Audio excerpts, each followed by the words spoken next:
hi, we're Fury 76. Sometimes we put an album out. Sometimes we might do it again. I don't want it to be like that. Here with Scruff from Fury 76 Records. If you could tell us a bit about Fury 76, what it is, where it came from. What it is this.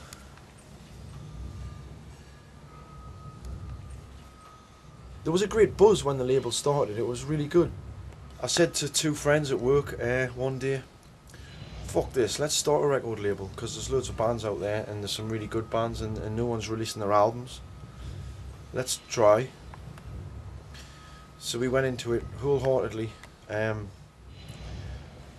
got ourselves a distributor, and we released the first. I think the first thing was a band from. First album was a band from Dorset, my hometown, called Runt. It's a labour of love.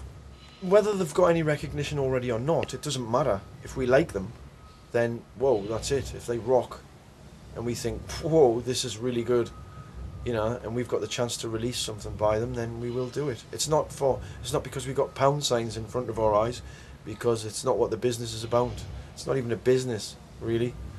There's very little business involved, I think. It's just like, it's a labour of love. But I think most great things start from a labour of love.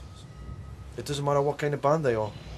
Well, a band that's got their act together, that's got their shit together, a band that aren't lazy, a band that enjoy a good, healthy work ethic, that will actually get up off their horses, book a tour for themselves and tour and promote the release. You know, it's a label. We're not a booking agency. We can get their album into the stores and get them some recognition, and they have the beauty of like people being able to walk into a store in any place in the world and order their album, you know. But it's nice when bands actually work and put some effort into what they're doing, rather than sit back and think, oh well, we're signed now, we don't have to do anything. And that's really annoying, and some bands unfortunately do that, and it is really annoying. I think bands are lazy these days. They're fucking lazy bastards. Bands are lazy bastards. They need to get up off their horses and do something and work. Bands are lazy. I've been involved with music since 1979, and I come from an ethic where bands work hard and they struggle and they don't have a contingency plan. Fuck that. It doesn't matter. You just carry on to the next step. You go to the next step. You don't quit. You carry on. You go. And bands don't do. It seems to me that bands really don't do that anymore, and it's such a shame. Bands think, oh well, we've got a MySpace page, we've did a demo, the world owes us a living. Bullshit. It's wrong. Fuck off. Fuck right off. That's wrong. You need to work.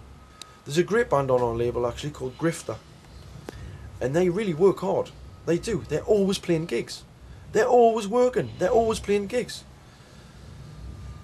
They're Dead by Wednesday a lot in Connecticut, in New York. They're always playing gigs. They organise massive tours. You know, huge, massive tours. 60 dates, 80 dates. And they're just gone. That's it. They're gone. It's not that easy to do. I appreciate. There's home life, work life, blah, blah, blah. But if the band's serious, and if they can, they do it. And it would be lovely to see more bands doing it. But as I said, I appreciate it's quite difficult. We appreciate it's quite difficult. So, but I think more bands are getting they become complacent when they have something released on a so-called professional label. They become complacent, and they seem to forget that they have to work, and that's really sad, because then they've lost the plot. If we love it, we love it. There's no big pot of gold, so it's very difficult. But every now and then, we might have enough from sales to release something else, and then release something else. And it's like a snowball effect. But the bands have to work. They have to sell albums. And if they don't, then we're out of pocket. And they've gone and fucked themselves, basically. Which is a shame. There's no money from anywhere else. That's our money going into doing that. We have a band called Killing Cure, who are fucking amazing. They're from Norway. We've released Grifter from Plymouth. A band called Medamaki from Gloucestershire. A Discharger CD, which I was involved with myself personally, but that's like friends in Antwerp, Belgium. We got a band from Connecticut and near New York, Dead by Wednesday. We released their debut album. Spans the globe, the entire globe. We take pride in what we do. I think that when we try to make Fury 76 quite special, because we don't try to just release a CD. With the help of Strange People Productions, that's Strange People Productions, we can get video tracks on our CDs, and I think that's really important. It gives the record buying public something extra. It's not, they don't just get a CD disc with music, they get extras as well, which is nice, I think, and it means something. It means they're getting more value for money. Something extra, which is always nice, which people who buy albums always do like. It's quite low key, so it's pretty cool. But we've heard a lot of different things about digital downloads now, which is great for the environment. You know, it cuts out on using plastic and oil and all the rest of the shit, which is great. Which, you know, we'd like to think of ourselves as a pretty green label. I'm sure others don't, but we do. We like to try and print on recycled paper when we can afford it. It's actually more expensive to print on recycled items than it is on non-recycled. I don't know. It's the bureaucracy of this country, I guess. There's quite a few releases we have planned. We've got a really cool guy from Arkansas. He's called Count Beetle. It's him and his brother, I believe.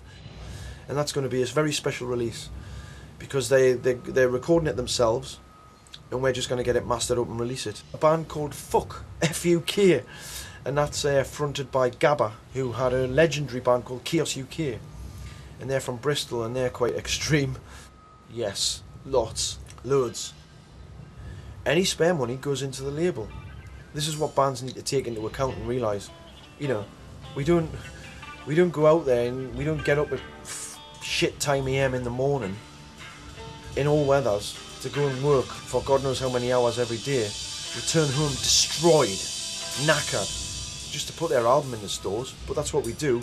Maybe we're fucking mugs. Maybe we're just retards and idiots. Maybe people think, hey, ask Fury 76 to release our album, because they'll do it. They're soft as shit. I don't know. We love it. We love what we do. We've got to vet the bands, make sure they love it, and make sure they love it as much as we do, because if they don't, well, they can do the F word again. Fuck off. Yes, God damn it. Fury 76 is a definite, you know, we're not narrow-minded. We're like a whore, really. We're a bit of a whore. We'll take any band as long as we like them, you know. So it's a bit like a whore, really. It's a bit prostitution. Fury 76's agenda, if there is one, is just to release cool music. But we want to branch out.